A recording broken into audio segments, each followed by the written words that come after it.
Nyanjoin discussed why men enjoy girlfriends to their housewife, but during the show, she explained why she only sells her land and properties on island and not on the mainland, that she always follow up with her clients after they buy lands, and she mentioned that she is the brand and not an ambassador for the land and properties she sells. She and her husband owns every property she sells. Nyanjoin explained why she can't scam her clients after her experience back when she bought the land and got scammed. She revealed the number for properties one can call. The earring is for sale. I have 2 pieces left. The wristwatch, I have 2 pieces left. I don't know, maybe you like this wristwatch. The wristwatch is available as well. The wristwatch is available. Itemilo go you available. Money sample. Money like 2 earring meji, then wristwatch can see. So share this program, please, guys. Share. Yesterday we discussed about women, but before to go further, I showed some. I displayed a property this morning, a very huge property. Sherry fún gbogbo interfere property. Ẹ jẹ́ kí n ṣàlàyé nǹkan fún yín nínú property. Ẹlòmíì máa sọ pé àwọn fẹ́ ilẹ̀ 200,000. Àwọn ẹlòmíì máa sọ pé àwọn fẹ́ ilẹ̀ 150,000. Ẹlòmíì máa sọ pé àwọn fẹ́ ilẹ̀ 500,000. Number 1, ilẹ̀ tá ń tà yìí island ló wà. Island ni ilẹ̀ tí mi ń tà ló wà. Reason tí mo dẹ̀ ṣe stick mọ́ island right now ni wípé mo ní a lot of projects lọ́wọ́ tí mo ń ṣe kí n tó ta aṣọ, kí n tó stone aṣọ, ká tó ta mọ́tò, ká tó ta jewelry, ká tó lọ gbé aṣọ fún àwọn oníyàwó. Kò yé yín? And I don't want to involve myself in a property that I'm not too sure. And this property in question, it's myself and my husband's property. The property is from Mr. and Mrs. Lawal. The property we are selling. If you call me for mainland property, I can tell you, oh, don't worry. I can call any agent. But do you know why? The reason why I don't do that? Because I don't want trouble. I'm a straightforward person. When you call me, I will tell you, this land has so document. This one does not have so document. I'll be plain to you. Then I want you to grab something about properties. Because your land or your property, because you have C of O on it. Arike, you are distracting me. What are you? Arike, wájú kò síwájú mi báyìí. Mi ìròjọ́ wájú kò síwájú mi báyìí. Jókòó síwájú mi báyìí kó máa wọ ẹnu mi lọ́kàn. So nǹkan tí bá dùn àgbẹ̀ kó máa sọ fún mi. Lọ wá chair kó jókòó báyìí. Bring that chair for me. If you have C of O of your property, you have C of O or not. Having C of O on your property, on your land, does not mean pé ìjọba ò lè gbà. You know, I'm a blunt person, I'm a straightforward person. I will never lie to you. Advantage of having C of O is, tí ìjọba bá padà débi ilẹ̀ yẹn lẹ́yìn ọ̀la, wọ́n kàn lè wá owó kékeré kí wọ́n fún yín. Pé oní C of O kò mean pé wọ́n ní dé orí ilẹ̀ tí ìjọba bá need ẹ̀. Kọ́lọ́mọ̀ yẹ kí ìjọba need ilẹ̀ wa. So, I'm a straightforward person. Tó bá wá ra open land, o lè lọ fún rẹ kó lọ ṣe C of O, or kó ṣe governor consent at your own convenient time. But tó wà ńbẹ̀ ni pé why my own property is genuine is this. It is my property, my husband's property. Èmi àti ọkọ mi property wa ni. A mọ secret ilẹ̀ yẹn. And I'm not that kind of person that when you buy a property from me, either a land or house, I will now abandon you. No. You become part of me. Last year, after gbogbo ilé wa tán ní December, people have been calling me, we need house. I used to tell them, right now, our own buildings are nílẹ̀. But I can get you another one. Tí n bá bẹ́ẹ̀ get ilé tí mo bẹ́ẹ̀ ra ilé. Advantage tó wà ńbẹ̀ lélẹ̀ number 1, mo máa bẹ́ẹ̀ check document yẹn. Because most of these documents tí wọ́n fi ra ilé yẹn, ilẹ̀ yẹn tí wọ́n kọ́lé sí yẹn, wọ́n ti fi get owó níbì kan tó jẹ́ pé ìwé ilẹ̀ yẹn ni wọ́n gbé sílẹ̀. Tí builder mi bá ṣe tán kò ní lọ san owó yẹn ó tún máa lọ fi ṣe business a lè fẹ́ yẹn kù. I'm telling you top secret about property. But wọ́n máa kó àwọn document kan fún ẹ tí wọ́n máa pa ó ti ra lé lójú ara ẹ̀. Along the line tí builder yẹn tẹ́nítì bá ṣẹlẹ̀ sí wọ́n máa padà gba ilé yẹn lọ́wọ́ ẹ̀ because ẹni tó nílẹ̀ ló nílé. So if you are buying house through me mo máa ṣe findings débi gẹ́ tí màá fi mọ̀ pé ilẹ̀ yìí o tí wọ́n kọ́lé ilé lórí o wọ́n ti lọ fi gba nǹkan bì kan o ó ní àwọn documents tá a máa béèrè tá a máa ní kàn lọ ṣe findings fún lọ́ọ̀yà ẹ tó bá pe lọ́ọ̀yà ẹ tó bá gbọ́ ọ̀bọ̀dé fún ẹ kò ní mọ̀ láyé because ó ti níye percentage tí lọ́ọ̀yà ẹ máa gbà tí lọ́ọ̀yà ẹ bá kọ́kọ́ mọ̀ builder yẹn ẹni tó talé ẹ ló kọ́kọ́ máa pè wọ́n dẹ̀ máa settle ẹ off ìwọ ò dẹ̀ ní mọ̀. So ìgbà tí ilé ti wá tán ní December some people tell me pé okay káwọn máa dáwó fún mo ní no because I don't want situation where I will tell you oh don't worry give me 10 naira máa fún yín nílé tó bá kọ́ tán at the end of the day tí n bá wá kọ́lé yẹn tán ilé yẹn máa kú sí 17 naira màá ṣáà máa play yín material ló wọ́n I don't do that. Èyí tó wà lọ́wọ́ wá sí tá bá kọ́ dé level kan tá bá ti kọ́ tán tá ti mọ̀ pé okay cost wa lélẹ̀ àtúgbé yẹn náà síta but right now ilẹ̀ wà lọ́wọ́ wa tó dẹ̀ yapa ilẹ̀ tí mo fi hàn yín láàárọ̀ yìí sìn ẹni bó ṣe tóbi tó bá fẹ́ kọ́ estate o lè rárulẹ̀ yẹn tó bá fẹ́ ṣe hotel o lè rárulẹ̀ yẹn tó bá fẹ́ ṣe event kínní ilẹ̀ yẹn massive ilẹ̀ àárọ̀ yẹn ó massive ó tóbi gan ó dẹ̀ ṣe pọ̀ sínú ẹ rí i pé wọ́n ti ń kọ́lé lọ ní gbogbo àdúgbò yẹn tó bá yẹ pé one plot ló fẹ́ ládùúgbò yẹn máa sọ fún ẹ tó bá yẹ pé o fẹ́ kọ́ fún gbígbé fún ìfọ̀kànbalẹ̀ máa sọ fún ẹ ibi tó bá fẹ́ kọ́ fún business máa sọ fún ẹ bẹ́ẹ̀ mi ṣe máa ṣe tèmi I'm a straightforward person mi ní parọ́ fún yín. Then another thing nípa ilẹ̀ ni pé ẹlòmíì ní pé àwọn fẹ́ ilẹ̀ 500,000 naira 500,000 naira tẹ́lẹ̀ fẹ́ yẹn ni mo máa fi ra gate lásán because if you buy a property from me right if I didn't help you to secure that land tí yáwá bá gas kò sí nǹkan tí mo lè ṣe sí I can try my best I can fight them dirty I can get a lawyer I can drag them but consider the stress we're going to go through consider the time consider money we're going to spend. I'm a brand I'm not ambassador for anybody I'm the owner èmi àtọkọ mi ni owner property wa. Are you getting me guys? I hope you are getting me. Mo dẹ̀ fẹ́ kẹ́ listen sí nǹkan tí mo sọ dáadáa. Tó bá ra ilẹ̀ lọ́wọ́ sórí tó bá ra ilẹ̀ tí ilẹ̀ bá open ẹni tó ta ilẹ̀ fún ẹ lè má ṣe màdàrú fún ẹ. Kó jẹ́ pé àwọn ọmọ onílẹ̀ tẹ́bi ń pa wọ́n á gorí ilẹ̀ wọ́n á tà fún bí èèyàn 10. Ọjọ́ tó bá dé ọmọ onílẹ̀ máa sọ pé o máa tún owó san ni because wọ́n ní láti san owó padà fún àwọn tí wọ́n ti gba owó lọ́wọ́ wọn. Ọ̀kan fi ilẹ̀ kí gbogbo yín bẹ̀rẹ̀ ìjà ẹ wá lọ pàdé ní court.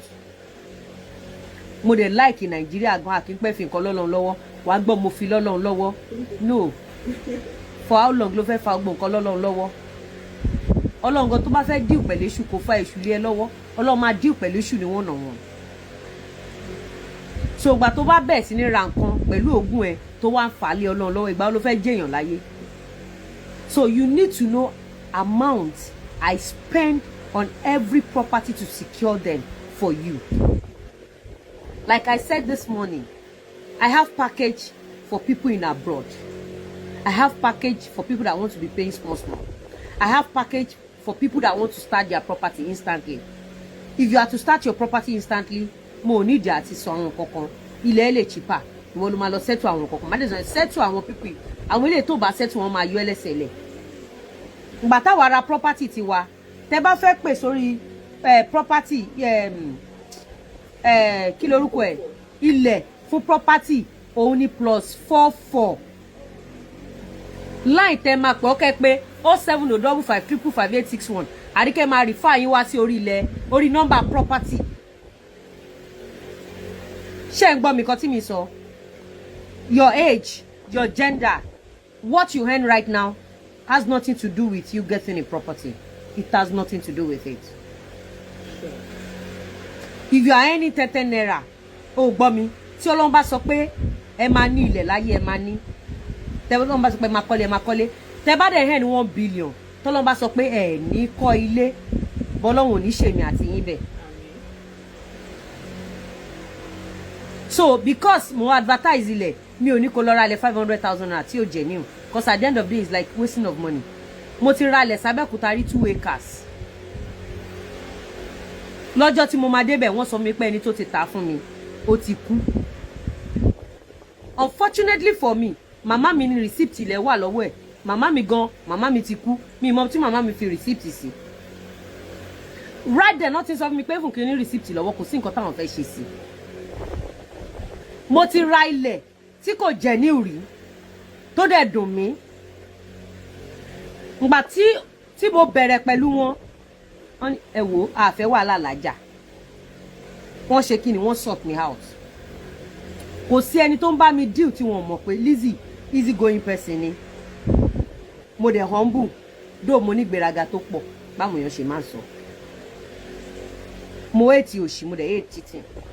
Ẹlòmí máa gbó lọ́wọ́ yẹn á lóun fẹ́ baralẹ̀ kò ní baralẹ̀ èmi ò ń ṣe bẹ́ẹ̀ mi ò dẹ̀ ní ṣe bẹ́ẹ̀ táyé máa fi tán tó bá Ọlọ́run jẹ́ kí n rẹ̀ tó bá ti ralẹ̀ máa ṣe kí ni máa yọ̀ǹda ẹ̀ fún ẹ tó bá dẹ̀ fẹ́ ralẹ̀ ìwọ̀nba ni kó o sọ fún ẹ bí àtàrà tó ti rí tipẹ́ kọ́ lè bá jẹ́ kó rẹ́mi fi lò ó tó bá ra ilẹ̀ tó bá bẹ̀rẹ̀ bọ́ngálò sẹ́yìn ẹ̀ tó jẹ́ 2 rooms ló ṣe sẹ́yìn ibẹ̀ ó pè ẹ́ ju kó máa dé sí hòtẹ́ẹ̀lì lọ tó bá ra ilẹ̀ lọ́wọ́ mi tó bá ṣe bọ́ngálò 2 rooms sẹ́yìn tówó bá dé o lè bẹ̀rẹ̀ sí ní ṣe kí ni kó máa kọ́ iwájú ẹ̀ lọ.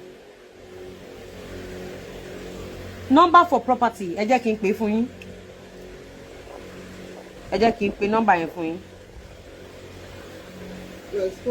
+44 74 ń bọ̀ àbórí ẹ fọ ni Àríkẹ́ +44 Àríkẹ́ yóò gbọ́ +44 Àríkẹ́ +44 farabalẹ̀ náà +44 74 48 55 23 96 for property mo ti kọ síbẹ̀ náà lẹ́ẹ̀kan for property. So ẹ jọ̀ọ́ a máa lọ sí orí program agangan sìn because àwọn kan sọ mi pé àwọn ò ní jùlẹ̀ 200,000 lọ mi ò ní bá yín rà ni mà mi mọ̀ tẹ́ fẹ́ ra lẹ̀ 200,000 sí mi ní purọ́ fún yín ṣé ẹ bẹ́ kí n gbowó yín kí n ná mi ò lè ṣe bẹ́ẹ̀ because ọmọ iṣẹ́ ni mí and I know what it takes to even get a dime àgàgà àwọn tó wà nílùú òyìnbó tútù burúkú ló ń ṣá wọn kò easy láti kó 1,000 naira jọ nílùú òyìnbó and for people that are staying abroad right now London US opportunity lélẹ̀ fún yín tẹ́ bá fẹ́ ra ilẹ̀ torí exchange rate high tí exchange rate yẹn bá fi lè fọ́ ọ̀pẹ́ kẹ́n tó bá fọ́ padà sí 360 kéèyàn tó tún rí kó jọ ó máa pẹ́ then àwọn tó wà Naija náà ibi tó bá wọ ẹlòmíì lè sọ pé omi wà ní kinní kan ibo lóde tó sọ pé omi wà ń bẹ kò sí omi níbi tèmi ń tà kò dẹ̀ sí omi ládùúgbò mi àwọn ilé olómi gan ló wọ́n jù tí n bá dẹ̀ sọ secret tó wà ń bẹ fún yín táwọn èèyàn fi lọ́ máa ń ra ilé olómi ẹlòmíì máa ra ilé olómi tó wọ́n bí wèrè a tún wá fi owó tó kọ́lé mẹ́wàá á fi sanfilẹ̀ ó dẹ̀ ní reason tó ṣe ń ṣe bẹ́ẹ̀ wàá máa sọ reason yẹn lẹ́yìn ọ̀la kì í ṣe lénìí because a ní kinní tó pọ̀ tàbẹ́ ṣe so tẹ bá fẹ́ mọ̀ nípa ilẹ̀ ọ tẹ bá fẹ́ béèrè nípa ilẹ̀ so nọ́mbà yìí ìyẹn +44 yẹn lẹ máa pè sí ẹ jọ̀ọ́ nítorí Ọlọ́run +44 yẹn lẹ máa pè sí ẹ jọ̀ọ́ nítorí Ọlọ́run so I think we're done for today màá tún máa explain fún yín further for lọ́jọ́ iwájú but for now ibi tí mo lè explain dé nìyẹn. To show you a wonderful property this morning. Good morning. You see, if you want to buy property, this is the right time for you to buy property. And there's something special I want to tell you guys. I will explain further in the afternoon when we start the program by 3:30. You see, if you are in abroad, I have a package for you. If you want to be doing Saudi idea like paying small, I have a package for you. If you want to start your project instantly, I have a package for you. Look at this beautiful land, Emma Bamikano. Look at this beautiful land. This is very huge. You can get a plot here and you can decide to buy the whole plot. Like any type of souvenir. Tebara rule yìí. Ṣé mo sọ fún pé 4 hours souvenir ni. Ọwọ́ kan ló máa di èwì. Àwa gan ò ní ìdí wọn lé mo sọ fún yín. Ẹ bá fẹ́ jẹ koko yín àmọ́ tún pùkẹ́. Tebara rule property eléyìí báyìí àti wà okay. A week on to cook free for you. So guys, I get a lot. If you are in abroad, if you are in Nigeria, you can be doing something and this is very good. All you need to do is start with shipping money. Even if it is 1,000 naira, just start from this one. Drop what you do in a day. Drop of water makes a mighty ocean. So, we buy Hawaii. Wẹ́rẹ́ náà bẹ̀rẹ̀. Adúpẹ́ lọ́jọ́ ọ̀tọ̀ ni àti di nílá. Tẹ́ bá fẹ́ mú 1 plot, tẹ́ bá fẹ́ mú 2 plot, ẹ fẹ́ mú 3 plot, ẹ fẹ́ kọ́ hotel, ẹ fẹ́ kọ́ estate. This place is very beautiful for estate. Yes. This is very kind of land. Ogbowo ni. This is Ogbowo. So look at this beautiful property. Dry land, no water level on the fence, as you can see.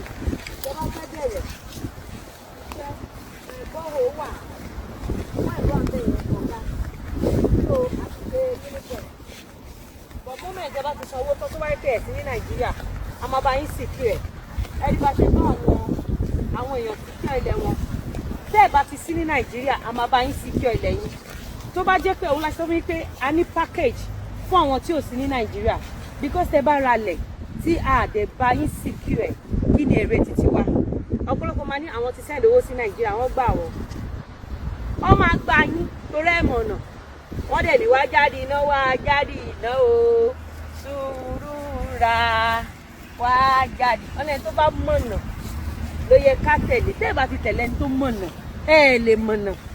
So guys, let's go.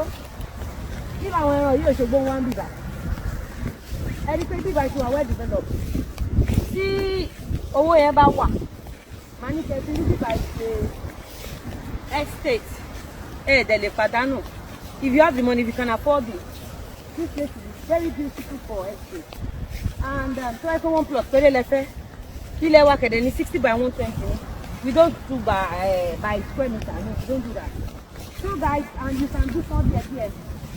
40 ideas, you can start with any amount.